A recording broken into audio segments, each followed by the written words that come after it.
Mesdames, Mesdemoiselles, Messieurs, bonjour. Au micro, Jacques Roger. Nous intervenons depuis la capitale fédérale des États-Unis d'Amérique, Washington, D.C. Nous sommes segment. C'est encore, si vous voulez, le communiqué du PDCI-RDA, pour ne pas dire le communiqué de M. Maurice Kakou-Gikawe, qui s'adressait uniquement à Radio PDCI, qui fait toujours couler beaucoup d'encre de salive. Les auditeurs m'ont demandé, en guillemets, mais supplié de ne plus en parler. Nous avons décidé peut-être de sursoir un tout petit peu, mais les informations circulent, surtout la mauvaise information circule, et nous pensons que le moment est arrivé pour donner notre version des faits. D'ailleurs, M. Emmanuel Katinan, qui est donc un administrateur donc de Radio PDCI-RDA, était sur cette chaîne pour éclairer la lanterne de quelques auditeurs. Ensuite, expliquer le bien fondé, le message profond que Radio PDCI-RDA voulait faire passer. Voilà. C'est un débat qui était assez intéressant. Vous allez suivre cela et ensuite, je donnerai un point de vue par rapport à tout ça. Un peu d'ordre, de regarder un peu en ce qui concerne les organes de communication. Nous avons, disons, suivi un communiqué qui a été publié par le secrétariat exécutif. Je vous propose de l'écouter. Depuis un certain temps, les animateurs d'une radio baptisée abusivement Radio PDCI-RDA et qui n'a aucun lien officiel avec le PDCI-RDA passent leur temps à dénigrer et à dévaloriser l'image du parti et de ses responsables. En fait, cette radio est une simple page Facebook qui n'existe que de nom et qui appartient à un particulier. Afin de mettre fin à toute confusion, la direction du PDCI-RDA a mis en place ses propres organes audiovisuels qui sont PDCI TV et PDCI Radio. Depuis 3 ans, vous êtes connectés sur PDCI TV pour avoir les vraies informations du PDCI-RDA. Vu le succès de PDCI TV, la direction du parti vient de lancer sa propre radio dénommée PDCI Radio, que vous pouvez désormais suivre sur les adresses suivantes: www.pdciradio.com, pdciradio.ci, radiopdci.com, radiopdci.ci et le Facebook officiel PDCI Radio. Fait à Abidjan le 5 mai 2021, professeur Maurice Kakou-Gikawe, secrétaire exécutif du PDCI-RDA. Voilà, ça c'est une communication qui a été publiée par le secrétariat exécutif du PDCI-RDA en ce qui concerne les organes de presse. Est-ce que vous avez une réaction par rapport à ce communiqué? Nous savons que ça a suscité aussi beaucoup de réactions par rapport à certains militants. Je sais que vous avez travaillé ici dans cet organe qui est, disons, appelé une page Facebook qui appartient à un particulier. Est-ce que vous pouvez nous donner un peu d'éclaircissement sur cette affaire? OK. Alors, dire que j'ai appartenu, ce n'est pas très correct. Je suis un des fondateurs de Radio PDCI-RDA et je suis toujours administrateur de Radio PDCI-RDA. Nous sommes 2 administrateurs. C'est vrai que ces derniers temps, je n'associe pas beaucoup mon image à Radio PDCI-RDA et ça date de la période électorale où il y avait des désaccords entre mon associé et moi. Et donc, j'ai arrêté certaines de mes émissions, mais je continue de publier sur Radio PDCI-RDA. Et pendant la période électorale, j'ai publié beaucoup j'ai fait beaucoup de publications pour faire la promotion du PDCI-RDA et pour faire la promotion des actions de l'opposition. Lorsqu'on dit qu'on est baptisé abusivement Radio PDCI-RDA, je pense que c'est un peu ingrat. Radio PDCI-RDA a été créé à un moment où le PDCI-RDA n'avait aucune structure de communication. J'avais une émission au niveau des États-Unis qui était focalisée sur le PDCI-RDA. Et mon frère Jacques, qui est un expert qui a beaucoup d'expérience dans la communication, m'a approché, Jacques Roger, et m'a dit: ton émission est très intéressante. J'ai fait une émission avec le S.E. Benjo, qui a eu beaucoup de succès lorsqu'il était de passage ici. Et donc, il a dit: mais pourquoi est-ce que tu ne créerais pas une radio pour le PDCI-RDA? Et je lui ai dit: bon, écoute, je n'ai pas beaucoup d'expérience dessus, je ne suis pas journaliste, c'est juste une contribution, mais je pense que c'est une bonne idée, on va y réfléchir. Et Jacques a pris sur lui, il a pris son temps et son argent pour créer cette page et on a fait beaucoup pour le PDCI-RDA. Bon, à un moment donné, le PDCI-RDA a commencé à se réveiller. Il a estimé qu'il pouvait maintenant mettre en place ses structures à lui-même. C'est tant mieux. Donc, ça a été fait. Mais ce que j'aimerais vous dire, c'est que ce qui s'est passé, c'est qu'à un moment donné, certains responsables du PDCI-RDA, je ne dis pas de nom, ont voulu utiliser Radio PDCI-RDA et on s'est rendu compte que c'était pour leurs intérêts personnels. Ce n'était pas pour le parti. Et nous avons refusé, nous avons dit non, on ne peut pas se mettre à votre disposition parce qu'on a l'impression que ce que vous êtes en train de faire, c'est des choses, je dis, c'est pour des intérêts personnels. Et voilà où la scission est partie. À ce jour, moi, je suis en plein accord avec la décision du PDCI-RDA d'assumer ses propres organes. Et moi, je suis d'accord. Je suis même favorable à ce qu'on change le nom de Radio PDCI-RDA. Moi, ça ne me gêne vraiment pas. Je ne suis pas en opposition avec le parti. J'estime que ce qu'on fait, c'est pour aider le parti. Si le parti estime qu'il n'en a pas besoin, mais on va continuer ce qu'on peut faire de notre côté, mais sans opposition. Voilà, je vais terminer sur ceci pour dire aux auditeurs qu'aujourd'hui, Radio PDCI-RDA a 350 000 abonnés. Okay? Pratiquement 2 fois, sinon 3 fois, ce que les structures du PDCI-RDA ont. Ce n'est pas rien. Radio PDCI-RDA a fait beaucoup pour le PDCI-RDA et pour l'opposition pendant les périodes passées. Et voilà, on va aménager, on va rectifier le tir et puis bon, je pense que les choses iront mieux. Oui, est-ce que, puisque le parti fait, comme on le dit, sa mue et ne se reconnaît pas dans ce logo, puisqu'on dit Radio PDCI-RDA, PDCI-RDA Radio, est-ce qu'il ne serait pas bien pour vous, cet organe qui peut-être aide aussi à la promotion du parti, il ne serait pas bien pour que cet organe non seulement se change de dénomination pour éviter la confusion, puisque ça fait véritablement confusion, et rester dans le même... est-ce que ça ne créait pas un problème? Ben, c'est ce qu'il vient de... je m'excuse, Emmanuel. Mais c'est ce qu'il vient de dire. Il a dit qu'ils en prennent acte, en gros, et ils vont chercher à changer le nom de leur radio. C'est pas ce que... Emmanuel, c'est ce que tu as dit tout à l'heure, non? Oui, je disais que nous sommes en discussion, nous sommes en train de travailler, et ce sera probablement fait. Si ce n'est pas fait, on verra ce qu'il faut faire avec la direction du parti. Mais je veux dire, pour moi, il ne faut pas qu'il y ait des palabres de personnes. Exactement, ouais. Pour le PDCI-RDA et pour les Ivoiriens. Donc, on va trouver la bonne méthode, la bonne décision. Voilà. Oui, M. Blais, voilà, vous voulez réagir? Oui, moi, je voulais dire quelque chose parce que, écoutez, le PDCI est un grand parti. Et ça, c'est très important parce que les moyens de communication qui lui sont affiliés, ce parti se doit même de les contrôler. Ça, c'est important. C'est très important. Mais, bon, comme l'a dit Emmanuel, je pense, je ne sais pas très bien ce qui s'est passé parce que moi, j'ai été déjà invité sur la radio PDCI-RDA quand on préparait un événement ici. Et c'est un support qu'on a utilisé pour faire beaucoup d'autres publicités par rapport à l'événement que nous avons tenu ici. Et je pense que si la direction pense qu'il y a eu une déviation par rapport à leur gouvernement, par rapport aux idées du parti, moi, ce serait mieux de les approcher et puis bon, leur demander de faire de discuter et puis de s'accommoder par rapport aux directives du parti. Je pense que ils veulent bien contrôler leurs moyens de communication, mais bon, je crois que la radio PDCI que animait Emmanuel Katina a beaucoup fait pour le PDCI, spécialement pendant la période de désobéissance civile.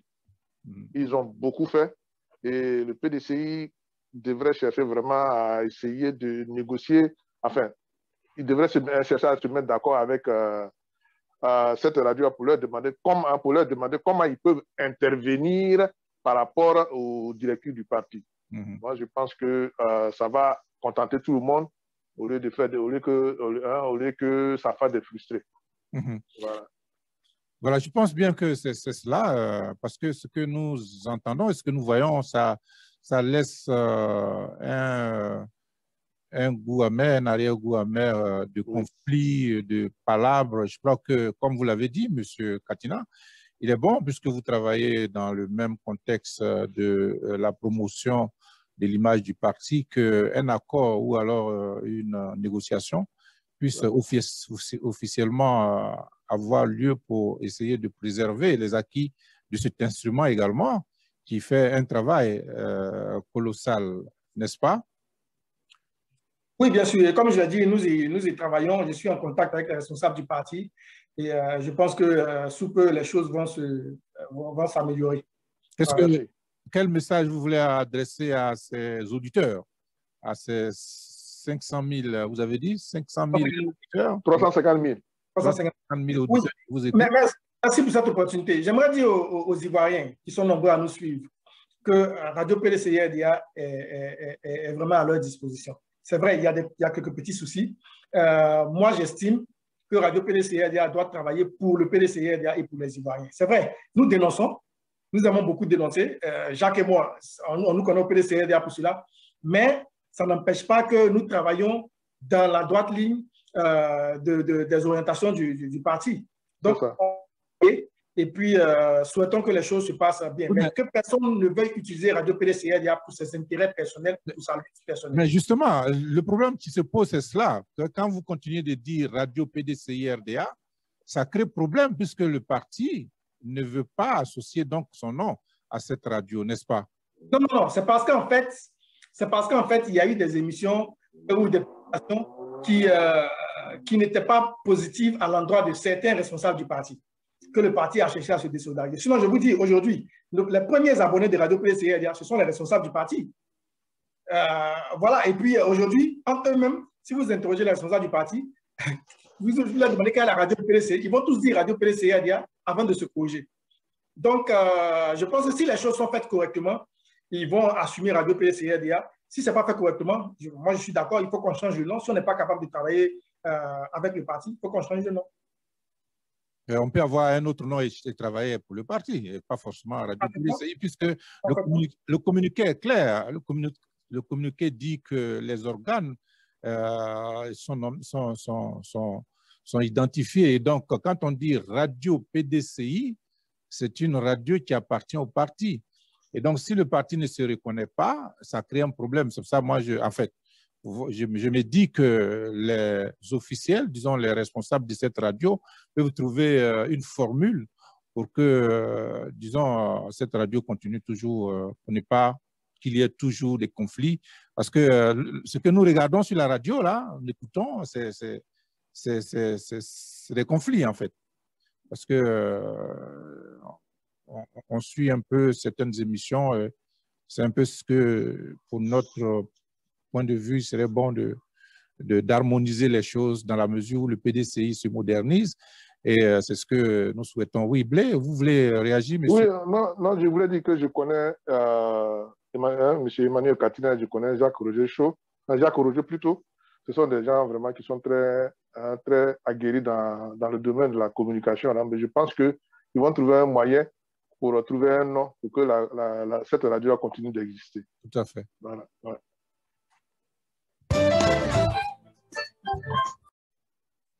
Comme vous venez donc de suivre un débat assez intéressant qui s'est passé sur, je crois, sur la chaîne Nabo News, je pense très bien, voilà, c'est la chaîne Nabo News. Et les invités, vous avez pu constater, il y avait M. Emmanuel Katina, membre du bureau politique du PDCI RDA et administrateur, voilà, administrateur de la page PDCI, Radio PDCI RDA, qui a été assez éloquent et qui a tenté, à mon avis, d'expliquer, il a été très convaincant d'ailleurs, l'objectif, si vous voulez, c'est que nous a mené à créer donc la page Radio PDCI RDA. Et on peut parler même d'une gratitude de la part de cette équipe dirigeante.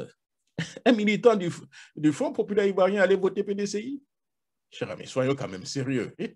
Vous devez penser autrement, s'adapter aux réalités du moment, s'adapter à cette nouvelle version de la Côte d'Ivoire que nous avons. Ce n'est pas la version au temps du président Oufouette.